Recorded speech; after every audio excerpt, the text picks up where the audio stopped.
नमस्कार दोस्तों, मैं डॉक्टर भूपेश स्वागत करता हूं आपका अपने पॉडकास्ट में। दोस्तों, आज की कहानी बहुत ही रोमांचक है और आशा करता हूं आपको बहुत ज़्यादा पसंद आने वाली है। आज की कहानी दोस्तों शुरू होती है उस दिन से। उन दिनों में नोएडा में एक यूनिवर्सिटी में प्रोफेसर हुआ करता था और फ्रीलांस फॉरेंसिक एक्सपर्ट भी था। तो मेरे पास एक कॉल आता है कि सर, एक लैपटॉप से कुछ डेटा रिकवर कराना है जो डिलीट हो गया है, क्या आप कर पाएंगे? तो मैंने कहा जी हाँ, पर डिपेंड करता है कि डेटा किस तरीके का है और किस तरीके के सॉफ्टवेयर उसको डिलीट करने में लगाए गए। अब चूंकि मैं दोस्तों साइबर एक्सपर्ट नहीं हूँ, तो मेरे कुछ स्टूडेंट्स थे जो कि साइबर में डिग्री ले रहे थे और जो आज की डेट में बहुत ही विख्यात साइबर फॉरेंसिक एक्सपर्ट हैं। तो उन दिनों चूँकि वो मेरे स्टूडेंट्स थे, तो मैं उनको साथ लेकर गया। जब मैं उनसे मिला, जो मेरे क्लाइंट थे जिन्होंने मुझे कॉल किया था, जब मैं उनसे मिला तो वो क्लाइंट तकरीबन उनकी एज रही होगी 50 या 52 साल और उनकी एक बेटी थी तकरीबन 25 साल की या 26 साल की एक बेटी थी उनकी, वो भी उनके साथ आई थी और हम लोगों की मुलाकात दिल्ली के एक रेस्टोरेंट में हुई। तो उन्होंने मुझे पूरा केस समझाया। उस समय वो लैपटॉप नहीं लेकर आए थे, बस खाली बात करने आए थे। तो हमारी कंसल्टेशन फीस थी कुछ, हमें कंसल्टेशन फीस हमारी मिली और उन्होंने कहा कि नेक्स्ट डे दोस्तों संडे था। संडे को तय हुआ कि हम उनके घर जाएंगे नोएडा में। जानते हैं नोएडा दिल्ली के पास ही यूपी में है और काफ़ी अच्छी जगह है, काफ़ी कॉर्पोरेट हब है, बहुत अच्छा खासा है। तो हम लोग नोएडा में उनके घर तकरीबन शाम के दोस्तों 4 बजे पहुँचे। हम लोग मतलब मैं, मेरा एक स्टूडेंट और उसका एक और सहयोगी। मेरा काम था खाली दोस्तों डीलिंग करना, क्योंकि मैं सीनियर एक्सपर्ट था तो मेरा उनसे डीलिंग करना, उनसे बात करना। मैं एक साइबर एक्सपर्ट नहीं था, पर हाँ मैं कुछ छोटी मोटी पेचीदगियाँ साइबर की जानता था। दोस्तों, जैसे ही हम वहाँ पर पहुँचे तो दोनों पिता और बेटी वहाँ पर मौजूद थे। उन्होंने हमें अपना छोटा सा लैपटॉप, जिसे हम मिनी लैपटॉप या नोटबुक टाइप जो भी होता है, वो उन्होंने दिया। उन्होंने कहा इसमें से डेटा रिट्रीव करना है, डेटा निकालना है। हमने पूछा क्या डेटा है, कि कुछ पर्सनल ईमेल्स वगैरह हैं इस तरीके का। तो इसके बाद दोस्तों जब हमने लैपटॉप को खोला तो हमें पता चला कि लैपटॉप का कीबोर्ड टूटा हुआ है, यानी कि किसी ने उस लैपटॉप का कीबोर्ड इस कदर तोड़ दिया है जिससे कि कभी कुछ पता ही ना चले और कोई भी इसमें पासवर्ड लॉगिन ना कर पाए। पर जो मेरा स्टूडेंट था, जो आज बहुत ही प्रख्यात साइबर फॉरेंसिक एक्सपर्ट है, उसने एक वर्चुअल कीबोर्ड बनाया तभी के तभी दूसरे लैपटॉप में और किसी तरीके से उसको कनेक्ट करके उस वर्चुअल कीबोर्ड से कुछ कीज़ लगाई और कीज़ लगाने के बाद उस लैपटॉप का ताला तोड़ दिया, यानी कि उस लैपटॉप को ब्रीच कर दिया और उस लैपटॉप में एंटर हो गए। इसके साथ ही साथ दोस्तों, साथ में ही वो लड़की की बोलती है, जो बेटी थी उनकी, वो बोलती है कि मैं किसी पार्टी में जा रही हूँ और मैं पार्टी से आने तक आप जो भी डेटा हो वो अपने तक ही सीमित रखिएगा, मेरे पिताजी को भी नहीं बताइएगा। इतने में दोस्तों वो लड़की चली जाती है और पिताजी का आगमन होता है उस कमरे में। पिताजी आकर बोलते हैं कि जो भी डेटा हो वो मुझ तक ही सीमित रखिएगा, बेटी को बिल्कुल मत बताइएगा। तो हमने कहा कि डीलिंग जो हुई है हमारी वो आपकी बेटी से हुई है, पैसे तो उसी को देने हैं। बोले नहीं, पैसे मुझे देने हैं और मैं ही आपका पेमेंट करूंगा और मुझे ही डेटा बताइएगा। तो दोस्तों हमें पता चल गया कि दाल में कुछ काला है। कुछ काला नहीं बल्कि पूरी की पूरी दाल काली है। इसके बाद दोस्तों हमने इन्वेस्टिगेशन स्टार्ट किया। एक के बाद एक सॉफ्टवेयर हम लोग लगाते चले गए डेटा रिट्रीवल के लिए और दोस्तों करीबन 3 घंटे की मशक्क़त के बाद 8 बजे के बाद हमें कुछ डेटा रिट्रीव हुआ। अब डेटा किस हालत में रिट्रीव होता है ये मैं आपको बताता हूँ। जैसे कि कोई ईमेल मैसेज होता है या ईमेल है तो उसका जो सब्जेक्ट होता है वो रिट्रीव हो रहा था, जो इन बॉडी टेक्स्ट यानी कि अंदर जो ईमेल लिखा होता है वो रिट्रीव नहीं हो रहा था। बार बार पिता आकर पूछ रहे थे कमरे में कि कुछ डेटा मिला, कुछ डेटा मिला, तो हम बोल रहे थे जी हाँ मिला। तो उन्होंने कहा कि आप इस डेटा को प्लीज़ दूसरी ड्राइव में सेव करते जाइएगा। हमने कहा पहले हम रिट्रीव कर लेते हैं सारा, फिर सेव करेंगे, क्योंकि हम एक मास्टर कॉपी उसकी बना रहे थे। इतने में ही लड़की का फ़ोन आता है दोस्तों, जहाँ पर बहुत पीछे से पार्टी का शोरगुल हो रहा है, पार्टी की आवाज़ें आ रही हैं किसी पब की।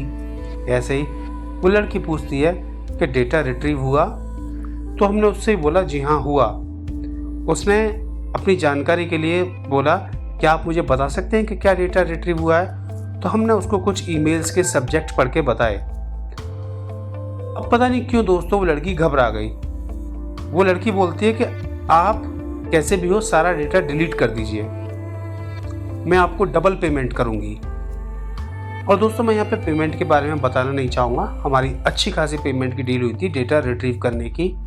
पर जैसे ही लड़की ने बोला कि मैं आपको डबल पेमेंट करूंगी और इसको डिलीट कर दीजिए सारे डेटा को, इधर जैसे ही बेटी ने कॉल काटा तो बाप ने पूछा कि किसका कॉल था? तो हमने कहा आपकी बेटी का कॉल था।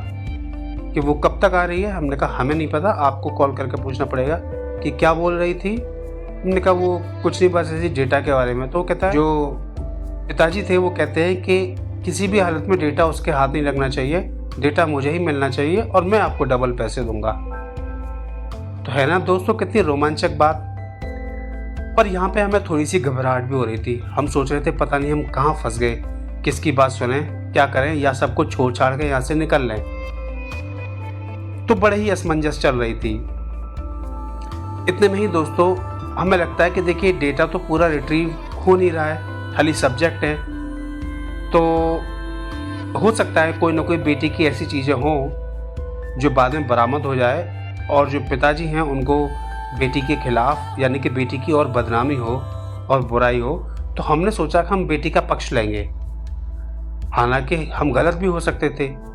पर हमने जितने भी सब्जेक्ट ईमेल पढ़े उन सब्जेक्ट ईमेल में किसी से बात चल रही थी, कुछ प्यार भरी बातें और कुछ धोखे की बातें, कुछ पैसे के लेन देन की बातें भी हो रही थी। और ये सारे ईमेल बाहर विदेश के थे, विदेश से आ रहे थे और यहाँ से जा रहे थे, इस तरीके की कुछ बातें हो रही थी। और ये जो पिताजी थे दोस्तों, इनका दिल्ली में बहुत बड़ा कारोबार, लाइट का बिजनेस। देखिए ये कहानी किसी से भी रिजेंबल कर सकती है, मैं यहाँ पर किसी का नाम नहीं ले रहा हूँ, तो कोई भी अपने ऊपर इसको ना ले। तो इनका बहुत ही बड़ा लाइट का बिजनेस था। और तो इस तरीके से दोस्तों हमने सोचा कि हम बेटी का पक्ष लेंगे।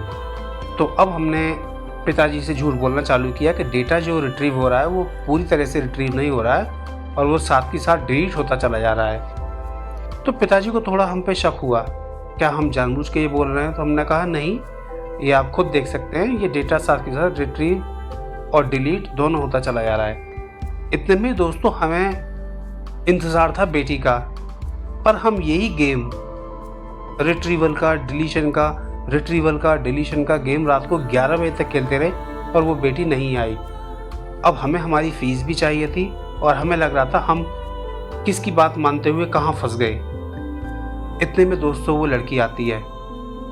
मैं यहाँ पर कहना चाहूँगा कि बड़े बाप की बिगड़ी हुई औलाद। जी हाँ दोस्तों, आप सबको बुरा लग सकता है पर कभी कभी ये बोलना बहुत ज़रूरी हो जाता है। वो बेटी पूरी नशे में धुत, जिस पे चला भी नहीं जा रहा था, खड़ा भी नहीं हुआ जा रहा था, वो इस तरीके से आती है नशे में और आते ही सीधे सोफे पे गिर जाती है। और हमसे उनके पिताजी कहते हैं आप लोग अब जा सकते हैं और आप लोग से हम कल बात करेंगे। तो हमने कहा हमारी कंसल्टेशन फीस आज की और हमारा आज का चार्ज 5 घंटे का हमें दे दिया जाए। तो उन्होंने वहाँ पर हमें वो चार्ज दिया। और अगले दिन दोस्तों उनकी बेटी का फ़ोन आता है कि जो मेरी बात हुई थी डबल पैसे, आपने क्या क्या डेटा रिट्रीव किया मुझे बताएंगे। तो हमने एक जगह मीटिंग फिक्स की और हम वहाँ पे मिले, हमने उसको डेटा दिखाया। तो वो डेटा देखकर काफ़ी चौंकी।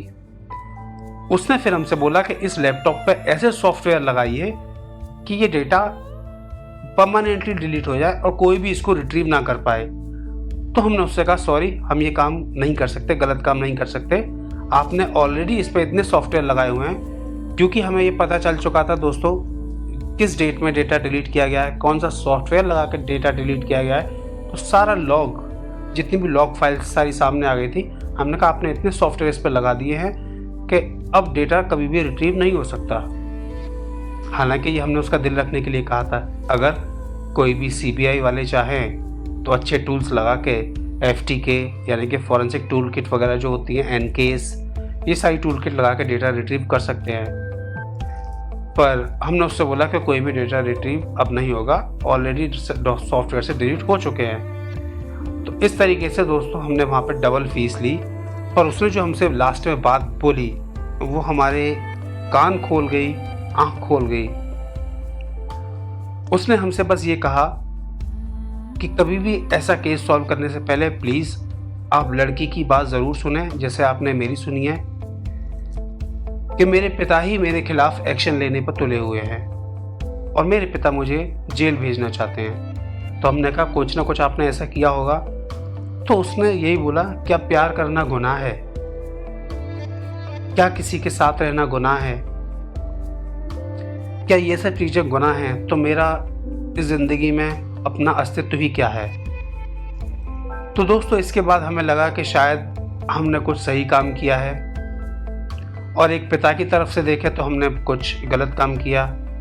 अब आप मुझे बताइए, क्या हमने उस समय सही काम किया या गलत काम किया?